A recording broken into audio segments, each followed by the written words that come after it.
Ways of record keeping. Once we have decided that we will use these instruments for the evaluation of any curriculum या किसी भी learning experience के लिए, next step being curriculum developer we have to start thinking is कि किस किस्म का record हमें चाहिए होगा और वो कौन कौन से तरीके हैं जिनकी मदद से हम record keeping कर सकते हैं. आइए देखते हैं ये क्या तरीके हो सकते हैं.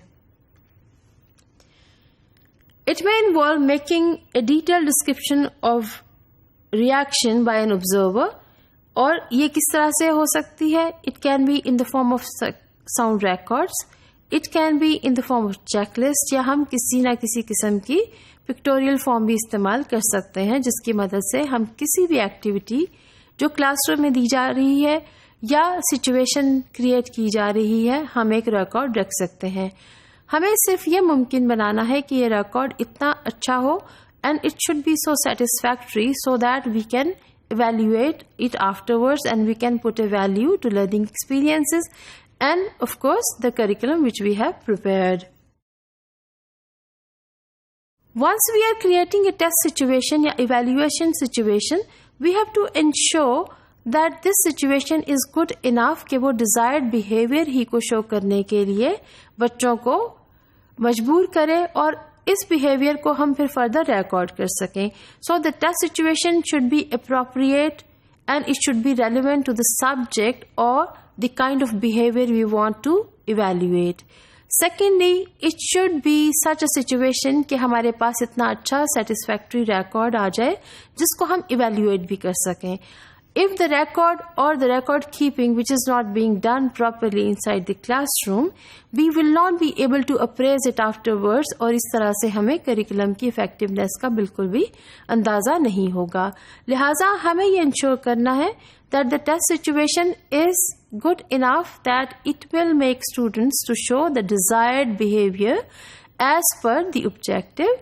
Secondly, the record should be good enough और इतना होना चाहिए कि हम इसको इवैल्यूएट कर सकें एंड उसके साथ साथ हम अपने करिकुलम को भी इवैल्यूएट कर सकें so that we can look for further revisions और modifications in the curriculum.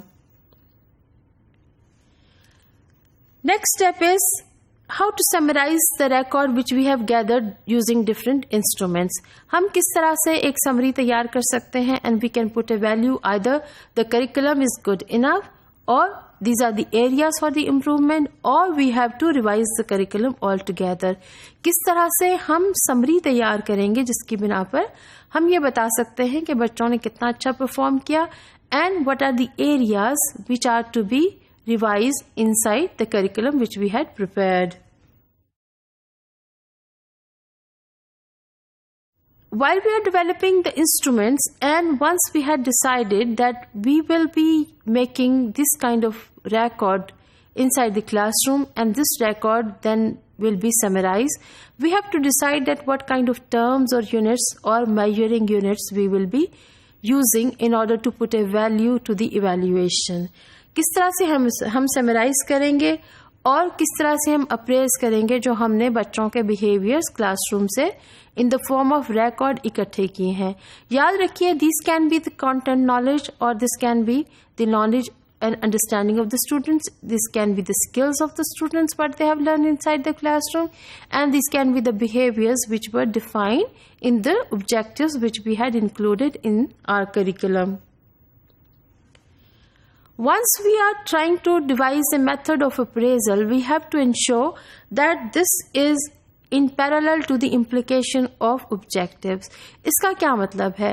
It means that whatever objectives we have decided or we desired to bring a change among the students as per content knowledge, behavior हो या skills हो, हमें ये कोशिश करनी है कि जब हम अप्रेजल करने लगें तो ये रेलिवेंट होना चाहिए उन तमाम ऑब्जेक्टिव्स को जो हम अपने करिकुलम में शामिल करते हैं या उन तमाम बिहेवियर्स को जो हमारे करिकुलम में और हमारे ऑब्जेक्टिव्स में शामिल किए जाते हैं. So the objectives have to be in relevance to what we want to teach and Then learning experiences, they have to be relevant to what we want to teach, and then evaluation has to be relevant to what we have taught using those objectives. और हम उन्हीं objectives को फिर evaluate करना चाहते हैं कि बच्चों ने क्या सीख लिया है और उन्हें क्या फर्दर सीखने की ज़रूरत है.